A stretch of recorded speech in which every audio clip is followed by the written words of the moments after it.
Olá, seja bem-vindo ao JR Mundo. O Reino Unido e mais 14 países que fazem parte da Comunidade Britânica de Nações já têm um novo rei, Charles III. Ele assumiu o trono após a morte da mãe, a rainha Elizabeth II. Charles chega ao poder num momento delicado de inflação alta, guerra no continente europeu e uma recém-empossada primeira-ministra. Para falar sobre os desafios do novo monarca e também sobre os reflexos na política do Reino Unido, o JR Mundo recebe hoje o doutor em comunicação e escritor Renato de Almeida Vieira e Silva, que é autor do livro God Save the Queen, o imaginário da realeza britânica na mídia. Renato, seja bem-vindo aqui ao JR Mundo. Muito obrigado pelo convite, é um prazer estar aqui. Todas as quintas-feiras tem episódio novo do JR Mundo nas plataformas digitais da Record TV, sempre tratando de temas atuais e de interesse global, a partir das 7h30 da noite, às quintas-feiras. Renato, você começa esse seu livro muito interessante com uma frase em francês que diz assim: Honi soit qui mal y pense. E você traduz livremente como engana-se quem achar que tudo isso não faz qualquer sentido ou tenha qualquer importância. Você se refere à realeza britânica, que às vezes pode parecer uma futilidade, mas você acha que não é. Exato. Quando eu escrevi a tese, naquele momento eu estava no doutorado, e depois o livro, eu procurei sintetizar com essa frase exatamente aquilo que ia transcender a minha própria obra, ou seja, independente daquilo que se fala a respeito da monarquia, o status de celebridade que eles têm uma importância institucional muito forte, e isso é secular. E essa frase é provocativa, porque ela deriva de um período, e por isso está em francês, em que os reis da Inglaterra eram reis que vinham da Normandia, portanto uma região francesa onde se falava francês. E numa situação, vamos dizer, de festa, o rei estava dançando com uma dama da corte e essa teve a sua liga que caiu. Não é? E o rei se abaixou, pegou a liga, colocou novamente na perna e ali estava criada uma das ordens mais tradicionais, a chamada Ordem da Jarreteira. Então ele disse naquele momento, honi soit qui mal y pense, ou seja, maldito quem pensar mal disso. E por que a gente está falando até agora desse acontecimento da morte da rainha? Por que a monarquia britânica é tão relevante para o mundo todo? Bom, nós temos que olhar também do ponto de vista britânico o que significa a monarquia, as pessoas que lá ocupam seus espaços dentro da estrutura da realeza. A monarquia, ela representa a grande unidade nacional. Então, quando nós vamos ver hoje vamos dizer, um Reino Unido multifacetado, inclusive os vídeos que nós estamos assistindo ultimamente, as pessoas que estão na fila, elas são originárias dos mais diferentes cantos do mundo. Então, a sociedade britânica hoje tem realmente essa grande diferenciação. E a rainha significa estar sobre os partidos, sobre a política, sobre as correntes, sobre os idiomas, porque muitos estão no Reino Unido, mas nem sempre falam fluentemente o inglês, ou seja, a rainha ou o rei significam a unidade nacional e todos os símbolos da sua história. Então nós temos uma visão, acima de tudo, de que ela é a unidade, aquela pessoa que vai realmente juntar o país. E principalmente em momentos de comoção, a gente vê a importância que a monarquia ainda tem para a sociedade britânica.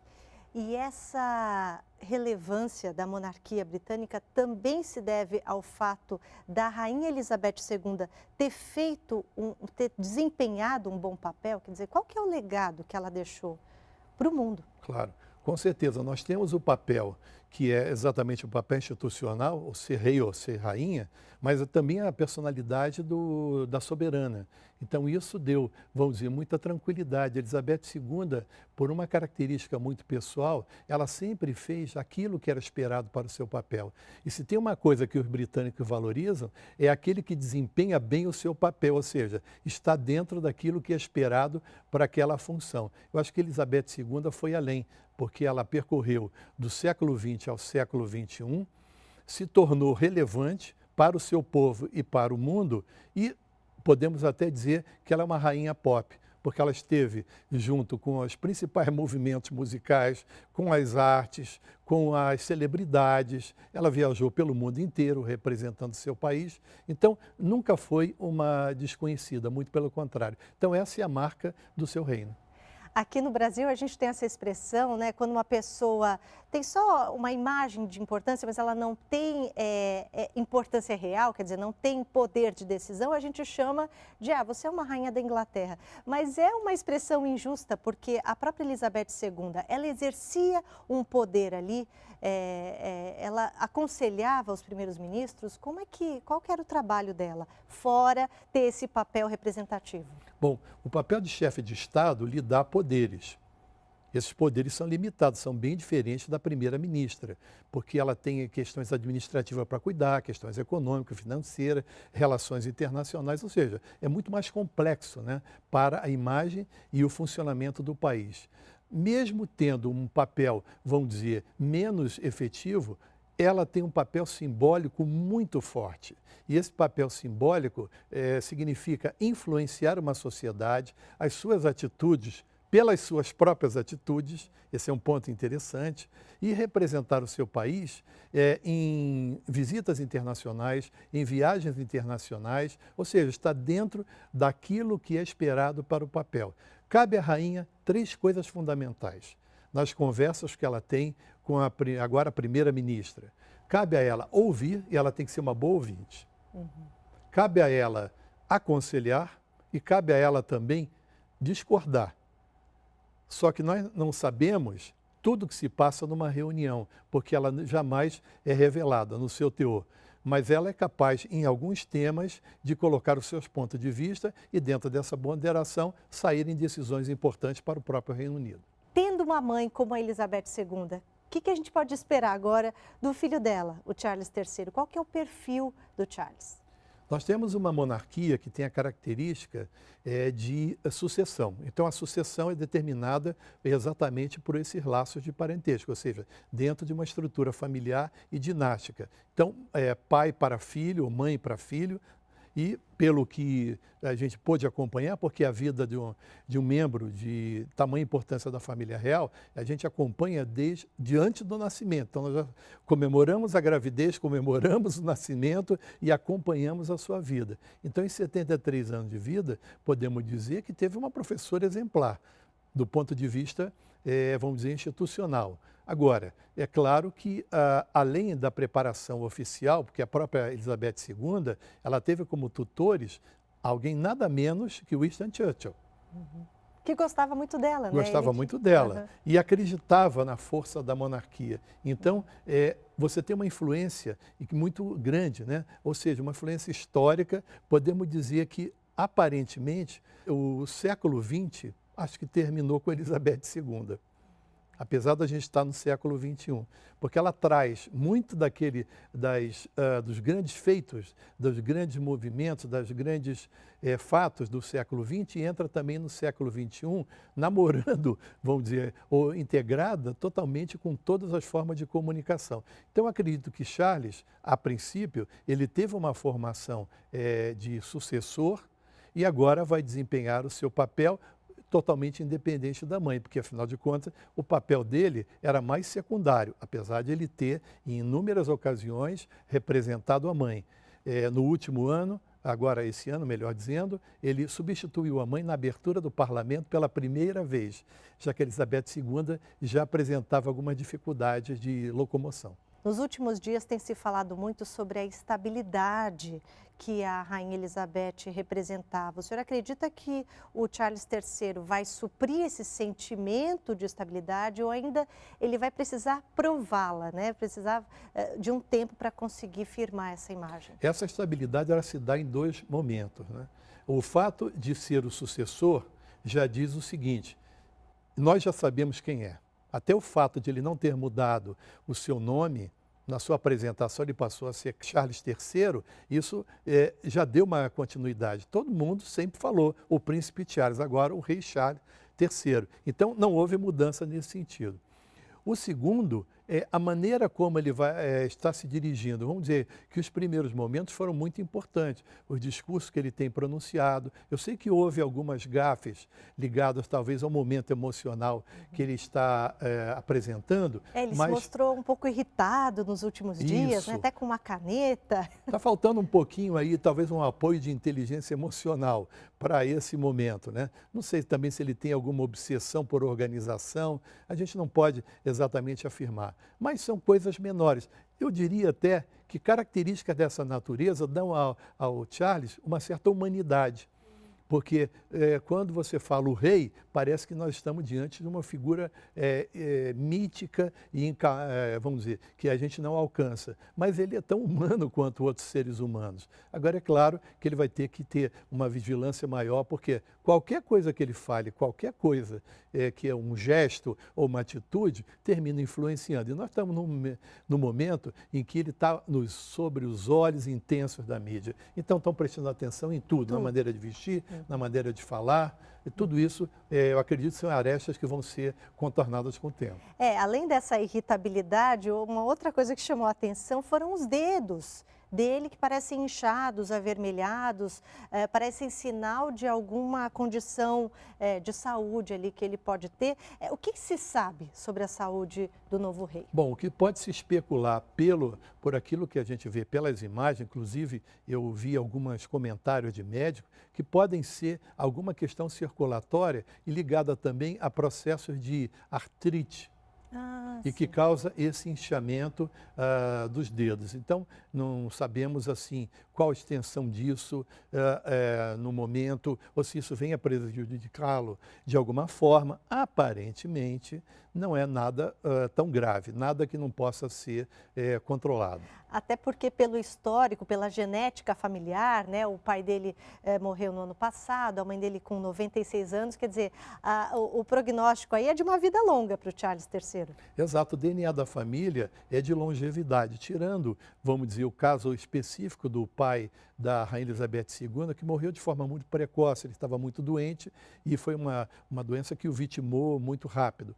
Agora, a mãe foi até os 101 anos, o marido beirando os 100 anos, e Elizabeth chegou aos 96. Então vamos dizer que o DNA dos Windsor é bem longevo.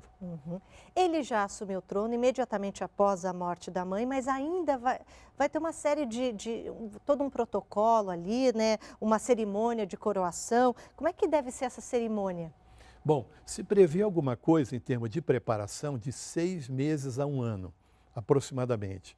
Não podemos garantir que, vamos dizer, dure exatamente tanto tempo, mas a preparação prévia, ela equivale que tem duas coisas. Tem um lado institucional, ou seja, a coroação de um rei, mas também tem um lado religioso, porque o rei também se torna chefe da igreja anglicana. E tem também um aspecto ritual que vale a pena a gente destacar, é que durante a coroação você cria um vínculo não só com toda a história do país, como também com todos os reis que anteriormente, que antecederam Charles. A gente tem visto aí uma série de rituais, né? Todo um protocolo que está sendo seguido. Agora, com relação à despedida da Rainha Elizabeth, o senhor pode explicar em linhas gerais as atividades previstas até o funeral que ocorre na segunda-feira do dia 19, né? No momento, é o velório, onde todas as pessoas, quer dizer, está aberto ao grande público para que elas possam fazer a sua despedida. Pelas imagens que eu tenho visto e os relatos que eu tenho recebido, as filas vão entre 5 e 6 quilômetros aproximadamente. Então, vai ser muita gente em todo esse processo vamos dizer, do velório, que se dá dentro do ambiente do parlamento, ou seja, a Casa do Povo, literalmente. Westminster é um complexo muito grande, é um complexo de prédios de aproximadamente 1000 anos também. E esse salão especial, ele, vamos dizer, amplia, né, a visão que as pessoas têm vamos dizer, desse funeral. Na segunda-feira é que se dará, vamos dizer, a grande cerimônia dentro da Catedral de Westminster. Então estão previstos aproximadamente 2000 convidados, representantes do mundo inteiro, que lá estarão para uma cerimônia religiosa. Aí sim vamos dizer, a Igreja Anglicana, encomendando, vamos dizer, o corpo, né, e o espírito de Elizabeth para a parte do enterro, que vai se dar já no castelo de Windsor, também dentro do complexo do castelo, numa parte que ele chama a Capela de São Jorge. Na Capela de São Jorge tem uma ala específica para os Windsor. Então, Elizabeth II, aí sim, vai ser colocada ao lado do seu marido, da sua mãe e do seu pai. Renato, você escreveu um livro sobre essa relação entre a monarquia britânica e a mídia. Por que você escolheu esse tema? Na verdade, eu queria escrever alguma coisa ligando a comunicação ao poder. E quando, naquele momento, eu vi cenas do casamento do príncipe William e a enorme audiência que teve, vamos dizer, na mídia do mundo inteiro, se calculava alguma coisa em torno de 2 bilhões e 800 mil pessoas, milhões de pessoas assistindo pelo mundo afora. E eu me perguntei naquele momento, o que leva essas pessoas a ter um interesse tão grande pela monarquia, especialmente a monarquia britânica, em pleno século XXI, onde a monarquia poderia ser considerado algo fora de moda, anacrônico, né, que é uma expressão assim requintada, mas é muito utilizada, né? É coisa fora do seu tempo, literalmente. E eu fui aprofundar um pouquinho mais e resolvi, então, olhar com um olhar assim técnico, como a estrutura de poder da monarquia, ela se dá, a monarquia britânica, como isso se estrutura e como isso representa poder, exercício de poder suave, que é o chamado soft power, né? Dentro do país e fora dele. E esse reconhecimento se dá exatamente nesses dois campos.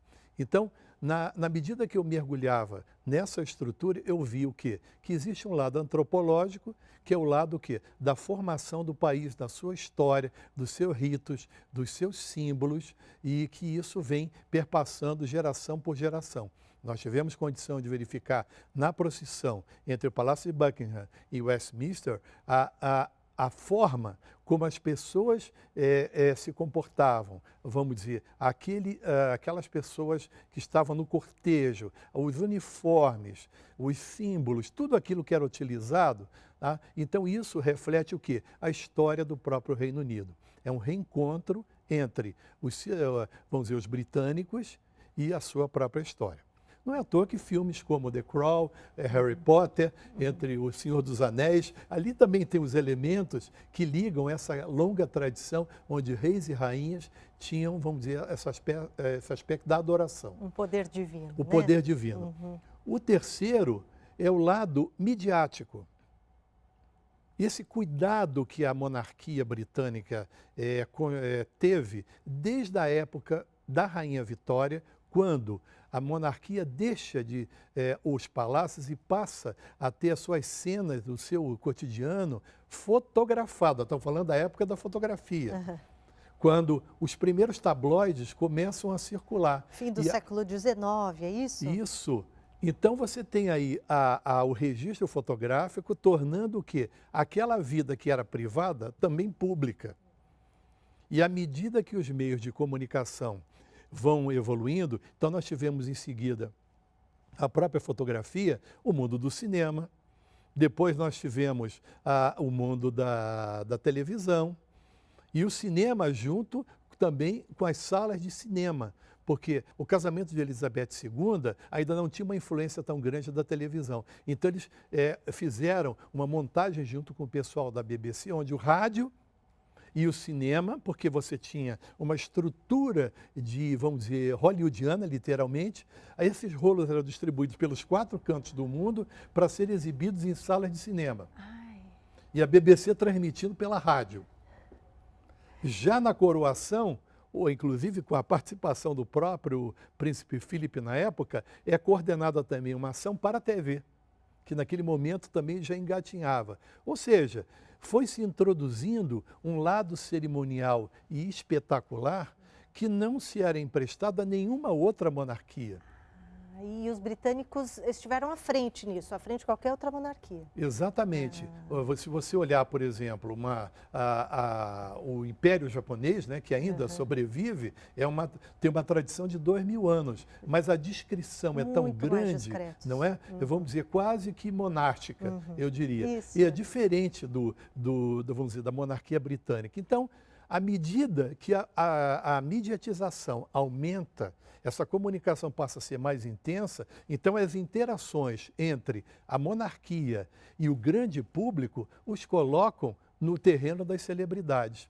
E é interessante, quando a rainha viaja, toda a mídia está atrás.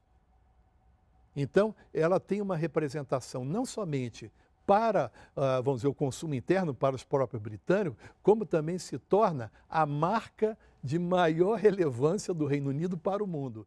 E esse é um momento muito particular para o Reino Unido, né? Porque eles, ao mesmo tempo, inauguram uma nova monarquia, né? Tem um novo rei e também uma nova primeira-ministra, que é a Liz Truss. O que isso vai significar para o país? Bom, nós estamos num momento assim muito especial, porque desde 1830 não se tinha uma situação parecida, onde você tem um novo rei e, ao mesmo tempo, uma nova primeira-ministra. Bom, em geral, os conservadores são, é evidente, apoiadores da monarquia. Então, nesse aspecto não há nenhum problema, vamos dizer. O que pode mudar, qual o papel esperado de Charles para ser um porta-voz do governo britânico? Por quê? Porque em alguns temas o rei é convocado para dar um testemunho público ou fazer determinadas colocações em nome do próprio parlamento ou de atitudes que são importantes para ampliar, vamos dizer assim, a projeção do país, vamos dizer, puxar a atenção pública para determinadas causas. Como a Rainha Elizabeth fez quando houve a pandemia de Covid. Quando houve a pandemia. Aquele depoimento na TV, que foi a pedido do próprio primeiro-ministro, não foi uma atitude isolada de Elizabeth II. É a capacidade que o rei, no caso a rainha naquele momento, né, de influenciar, de levar as pessoas confiança, de também fazer com que elas resistissem, ou seja, a pandemia vai passar, mas nós estaremos vivos, resistindo a tudo e a todas as consequências, e o país vai continuar. Então ela conseguiu passar confiança, conseguiu passar consolo. Ela mesma foi, em determinadas situações, visitar as instalações em hospitais. Ou seja, a rainha tem uma conexão com esse coletivo muito forte. Então, esperamos que Charles saiba também representar isso de uma maneira muito, vamos dizer, efetiva, porque o que se espera de um rei é que ele seja também o grande guia do seu povo. E isso ocorre num momento difícil para o Reino Unido, porque o país está passando por uma inflação muito alta, tem o Brexit ainda que eles precisam resolver, essa guerra com a Ucrânia, lembrando que o Reino Unido é o maior apoiador da Ucrânia, né, apoiador econômico da Ucrânia. Como é que vai ficar o país? Bom, a situação do país ela pode ser difícil, mas ela não é dramática. E se você olhar assim em linhas gerais, um dos índices assim de qualidade de vida do Reino Unido são bem superiores em relação a, por exemplo, ao momento em que Elizabeth II foi coroada rainha, há uma diferença muito grande. Nós estamos falando, na época da coroação da rainha, de um país do pós-guerra, destruído. Não é?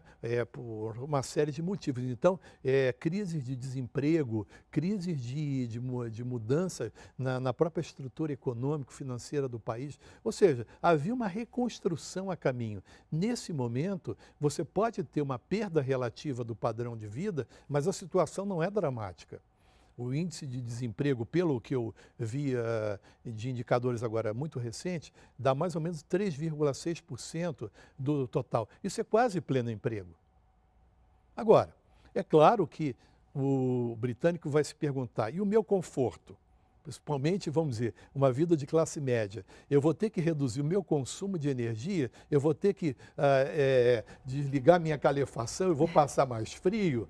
Tá? Tudo isso faz parte agora de indagações que têm que ser resolvidas. Agora, é claro que se houver uma situação muito difícil ou que seja importante que o rei se pronuncie, ele com certeza será convidado a participar disso. Agora, quem vai, na verdade, estar à frente disso tudo é a primeira-ministra, a quem cabe, juntamente com o parlamento e seus assessores, né, seus ministros, de fato, tocar a vida e o cotidiano do país. Eu queria agradecer a sua presença aqui hoje, com esse conhecimento todo desse assunto que rende muita conversa ainda, né? Com certeza. E eu digo que quando eu escrevi a minha tese, que resultou num livro, foi numa projeção futura. E eu continuo dizendo, a gente não deve olhar com reserva para assuntos que podem ser aparentemente banais. Para aquele povo, para aquela estrutura, ainda o Império Britânico continua brilhando. E não esqueça, o JR Mundo tem um novo episódio toda quinta-feira, a partir das 7h30 da noite, nas plataformas digitais da Record TV. Obrigada pela sua companhia e até a próxima.